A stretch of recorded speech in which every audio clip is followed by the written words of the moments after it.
Hey guys, I am Amrita Agarwal from Amrita Agarwal coaching centre. मैं daily अपने channel पे एसएससी सीजीएल टीयर 1 के मैथ्स के प्रीवियस ईयर क्वेश्चंस लेकर के आती हूँ।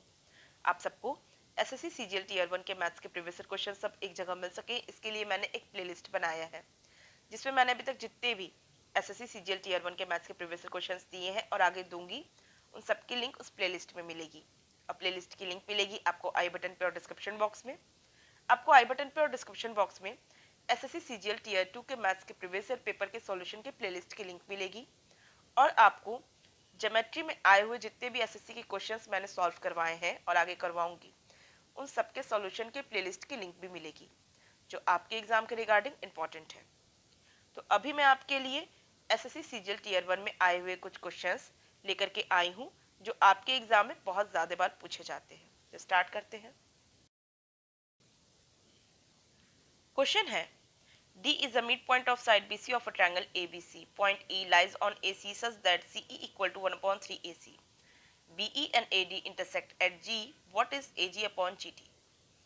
कह रहा है कि ट्रायंगल ABC में D पॉइंट BC का मिड पॉइंट है, means BD equal to DC है।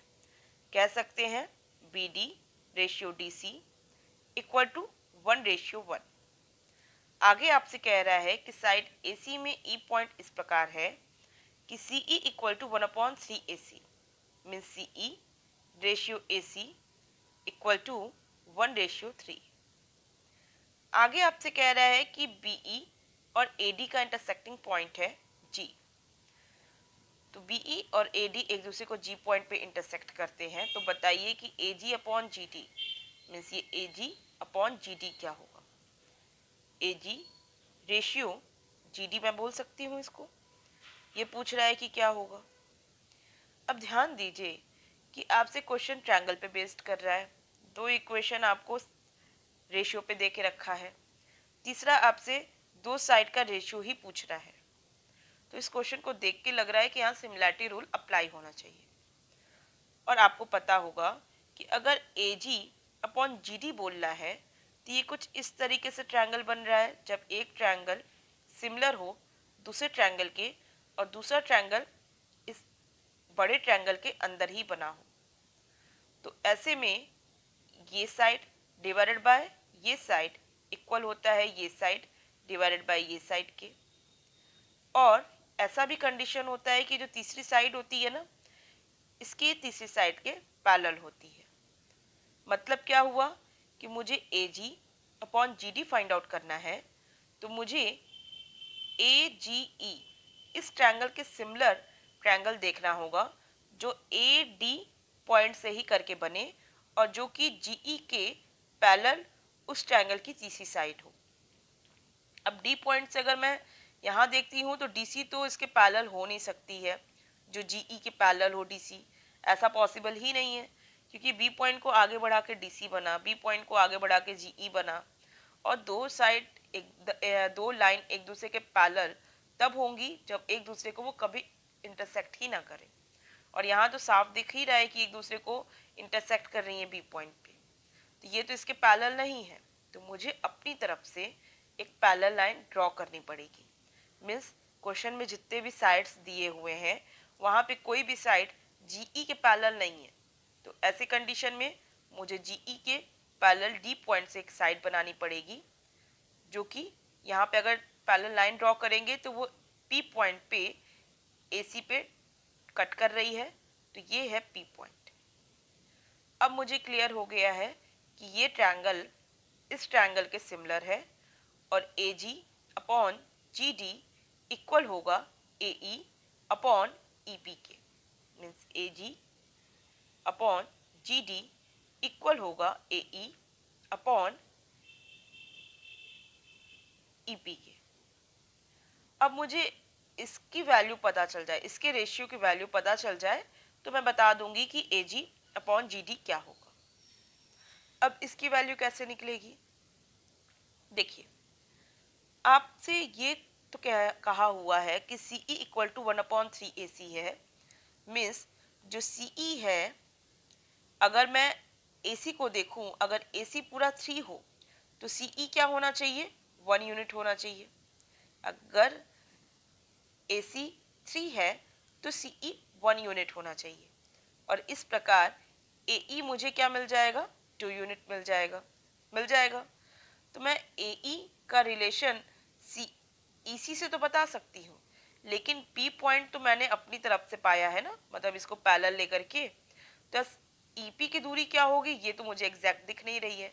तो इसे डिसाइड करने के लिए मैं अगर देखूं कि ये DP पैरेलल है GE के, तो अगर मैं इसको यहाँ पे आगे बढ़ाती हूँ तो ये क्या दिखता है, ये दो ट्रायंगल्स दिखते हैं जिसमें कि ये इसके पैरेलल है। तो ऑफ कोर्स ये दोनों ट्रायंगल्स भी क्या हो जाएंगे, एक दूसरे के सिमिलर हो जाएंगे, और इस प्रकार DC अपॉन DB इक्वल होगा CP अपॉन PE के। ये अपॉन ये इक्वल होगा ये अपॉन ये, और आपको पता है DC अपॉन DB 1:1 है, तो इस प्रकार CP अपॉन PC भी 1:1 मिलेगा। मीन्स P क्या होगा, CE का मिड पॉइंट होगा। मतलब मुझे क्लियर हो गया कि जो P है पॉइंट, ये CE का मिड पॉइंट है। अब आप इजीली डिसाइड कर सकते हैं कि AE और EP का क्या रेशियो होगा, क्योंकि अभी मैंने क्या माना था, CE को 1 यूनिट माना था, जिससे कि पूरा AC 3 यूनिट हो गया था और AE निकला था 2 यूनिट। लेकिन अब ये 1:1 है, तो मैं क्या करती हूँ कि CE को 2 यूनिट मान लेती हूँ।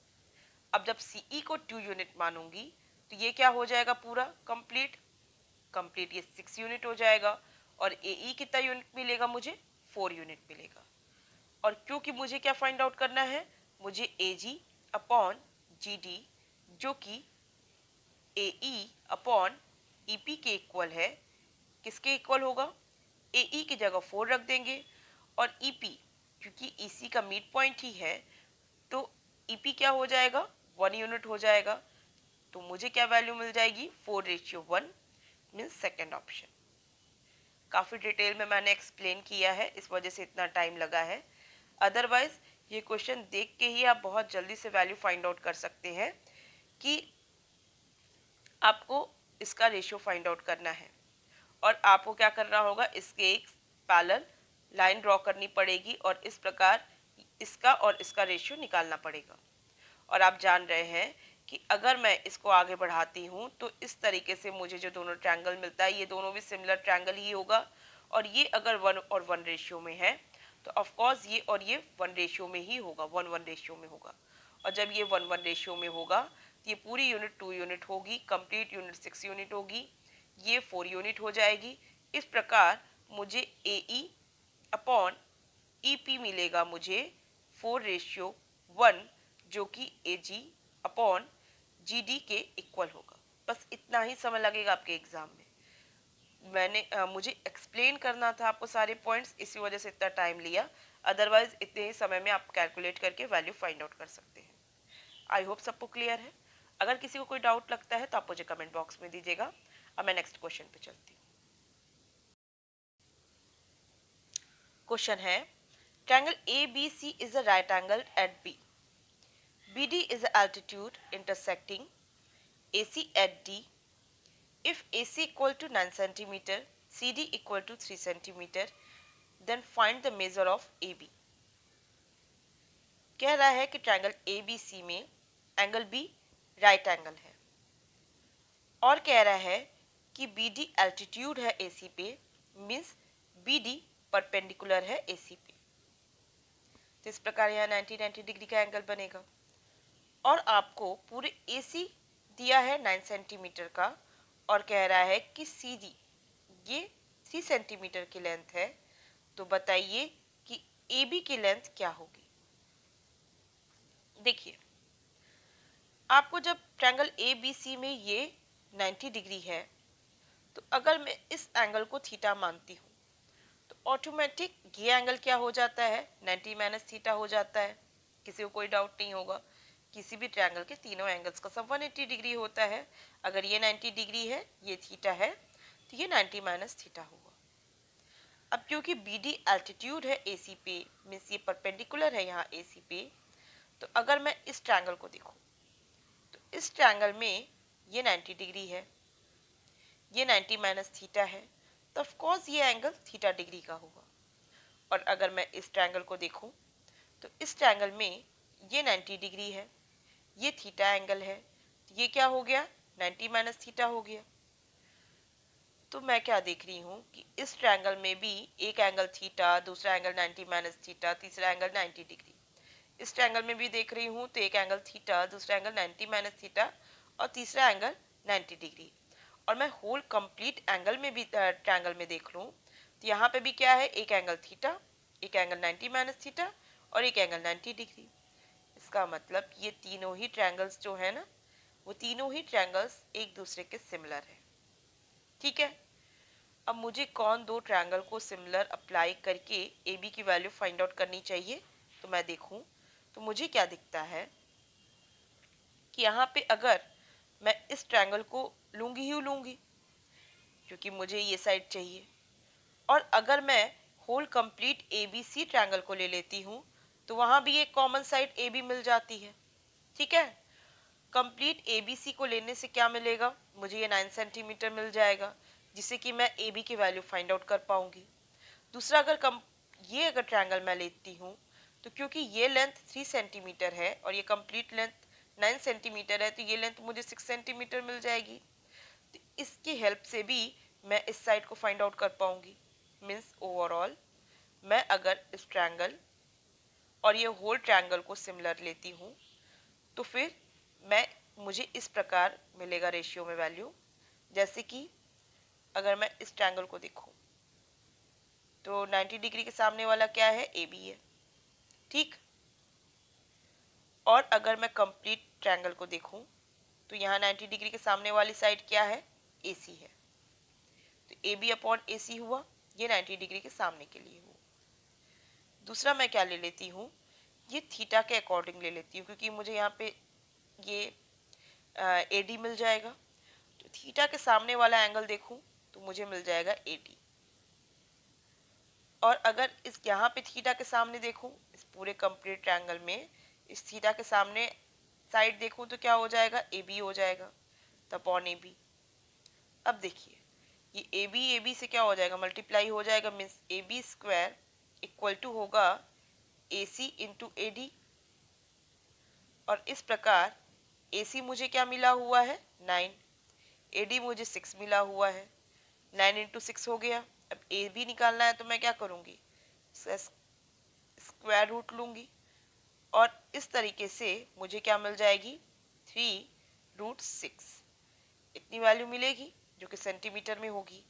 तो 3√6 कौन सा है, फोर्थ ऑप्शन है। सिंपल था, आई होप सबको क्लियर भी है। और अगर किसी को कोई डाउट लगता है तो आप मुझे कमेंट बॉक्स में दीजिएगा। अब मैं नेक्स्ट क्वेश्चन पे चलती हूँ। क्वेश्चन है, in triangle A B C AC equal to 8.4 centimeter and BC equal to 14 centimeter. P is a point on AB such that CP equal to 11.2 centimeter and angle ACP equal to angle B. What is the length of BP? कह रहा है कि triangle ABC में AC 8.4 centimetre का है और BC 14 centimetre का है और ए बी पे पी पॉइंट इस प्रकार है कि C P equal to 11.2 centimetre का है। आपसे कह रहा है कि angle A C P means ये एंगल इक्वल है एंगल बी के। तो बताइए कि बीपी की लेंथ क्या होगी, मीन्स ये लेंथ आपसे पूछ रहा है कि क्या होगी। अब देखिए, अगर मैं इस एंगल और इस एंगल को देखूं तो अगर इस दोनों एंगल्स के आधार पे मुझे कोई लेंथ फाइंड आउट करनी है तो मुझे क्या लग रहा है कि मैं यहाँ पे इन दो ट्रायंगल्स को सिमिलर प्रूफ कर सकती हूँ। और जब इन दोनों ट्रायंगल्स को सिमिलर दिखा सकती हूँ तो वहाँ से मैं, क्योंकि मुझे 3 साइड्स दी हुई है तो उसकी हेल्प से मुझे एक और साइड फाइंड आउट हो जाएगी जिससे कि मैं इस बीपी की लेंथ फाइंड आउट कर पाऊंगी। मीन्स मैं अगर देख रही हूँ इस ट्रायंगल को, सबसे पहले तो मैं इस ट्रायंगल को देख रही हूँ कि इस ट्रायंगल में ये एंगल इक्वल है ट्रायंगल ए बी सी के इस एंगल के। क्लियर है? तो ये एंगल जब इस एंगल के इक्वल है और इस छोटे ट्रायंगल में जो एंगल ए है, इस बड़े ट्रायंगल के लिए भी एंगल ए जो कि कॉमन होगा, जो कि आपस में इक्वल भी होगा। इसका मतलब क्या हुआ कि ये जो छोटा ट्रायंगल ए पी सी है, इसका ये जो एंगल होगा वो होगा इस ए बी सी एंगल का एंगल सी, इसके इक्वल होगा। इसका मतलब कि ये जो छोटा ट्रायंगल है इस बड़े ट्रायंगल का सिमिलर है। ठीक है? अब क्योंकि ये एंगल इसके इक्वल है तो करस्पॉन्डिंग साइड क्या हो जाएंगे, ए सी, ये बड़े ट्रायंगल के लिए ए सी, और छोटे ट्रायंगल के लिए इसके सामने क्या पड़ेगा, ए पी। और अगर मैं देखूं बड़े ट्रायंगल के लिए एंगल ए के सामने वाली साइड तो हो जाएगी बी सी, और इस छोटे ट्रायंगल में ए के सामने वाली साइड हो जाएगी सी पी। इक्वल होगा इस बड़े वाले ट्रायंगल का एंगल सी जो कि ए बी होगा, ए बी को डिनोट करेगा, और यहाँ छोटे ट्रायंगल का ये जो यहाँ पी पे बनने वाला एंगल है जो ए सी को डिनोट करेगा। क्लियर है?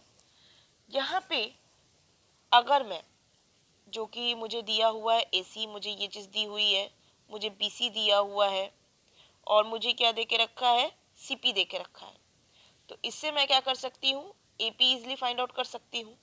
ठीक है? मुझे ये लेंथ मिल जाएगी, लेकिन ये लेंथ मिलने से मुझे बी पी तो नहीं मिल पाएगा। तो मैं क्या करूँगी, पहले तो मैं ए पी को फाइंड आउट कर लेती हूँ, ये लेंथ फाइंड आउट कर लूँगी।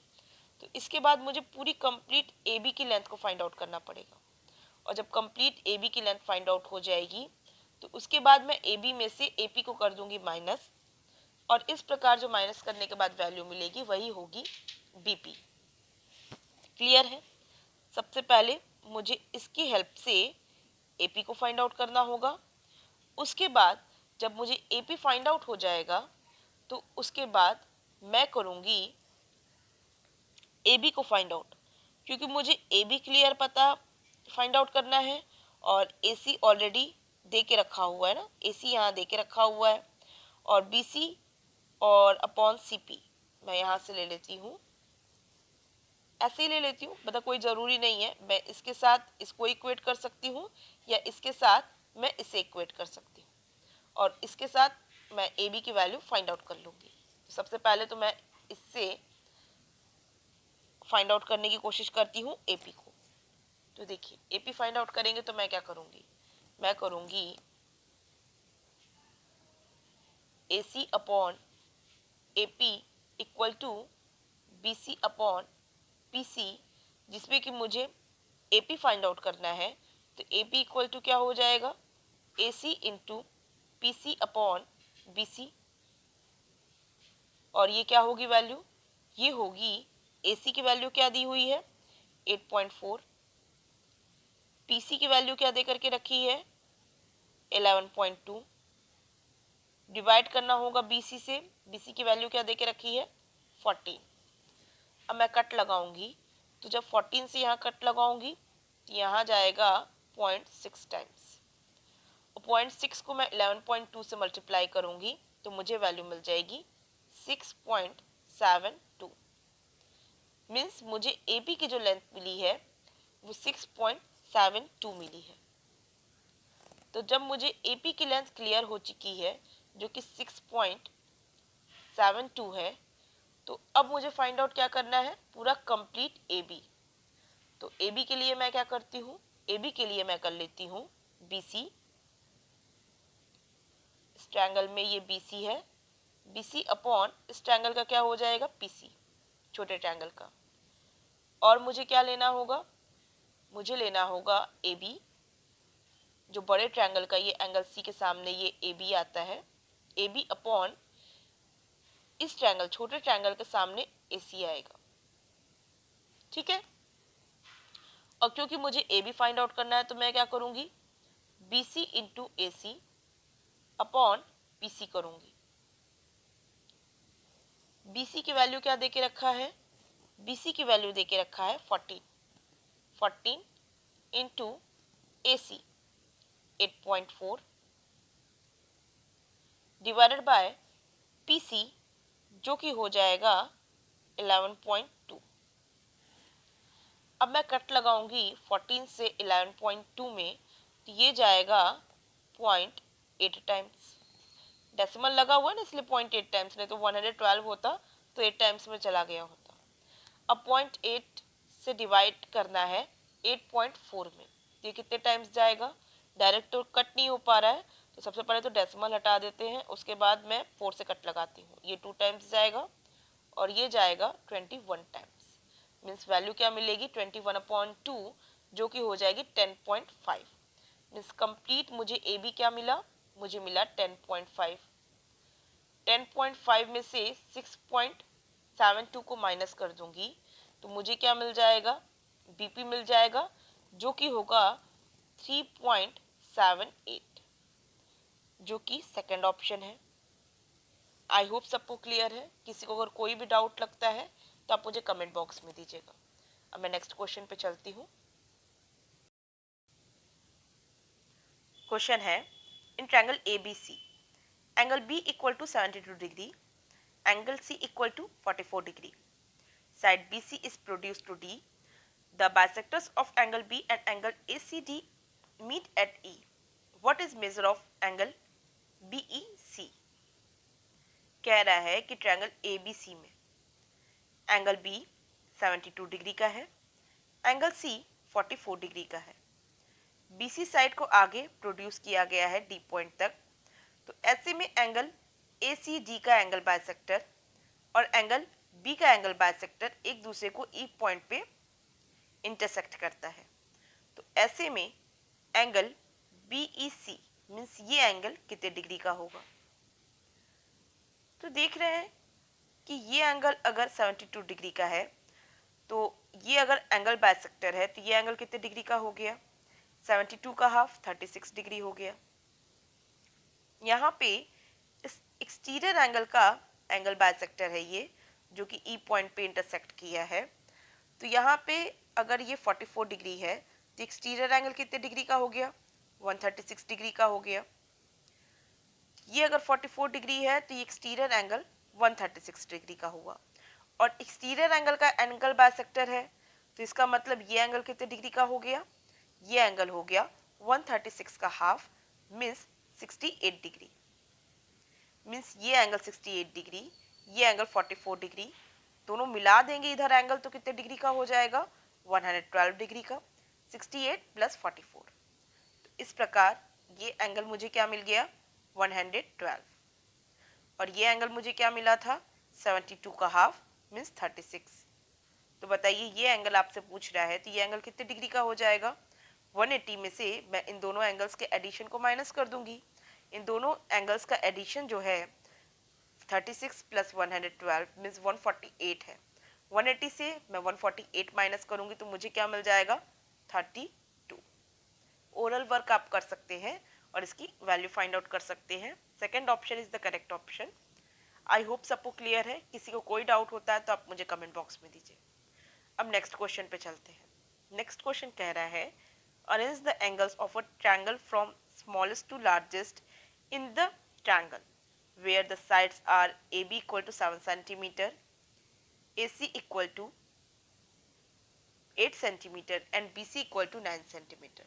तो कुछ है ही नहीं। AB सबसे छोटा है, उसके बाद है AC, उसके बाद है BC। तो सबसे छोटे वाले साइड को डिनोट करने वाला एंगल सबसे छोटा होगा, मीन्स सबसे पहले एंगल C होगा। उसके बाद इससे 7 सेंटीमीटर से बड़ा क्या है? 8 सेंटीमीटर जो कि AC है। AC के सामने वाला एंगल एंगल B है, तो इससे बड़ा क्या हो गया? C से बड़ा एंगल B हो गया। और इससे बड़ा क्या हो जाएगा? आपका एंगल A। CBA कहाँ पे है? CBA फर्स्ट ऑप्शन में है। सिंपल था। आई होप सबको क्लियर है। आप ये सब खुद से भी कर सकते रहे। तो अब मैं समझती हूँ कि अब आपको अच्छे से सारे पॉइंट्स क्लियर हो चुके हैं। आपको वीडियो कैसा लगा है मुझे कमेंट बॉक्स में दीजिएगा, और आपको अगर ये वीडियो पसंद आया है तो आप इसे लाइक कीजिए, और आप चाहते हैं कि आपको अपकमिंग वीडियोस इजीली पहुंचे तो इसके लिए आपको मेरे चैनल को सब्सक्राइब करना होगा और बेल बटन दबाना होगा। Thank you.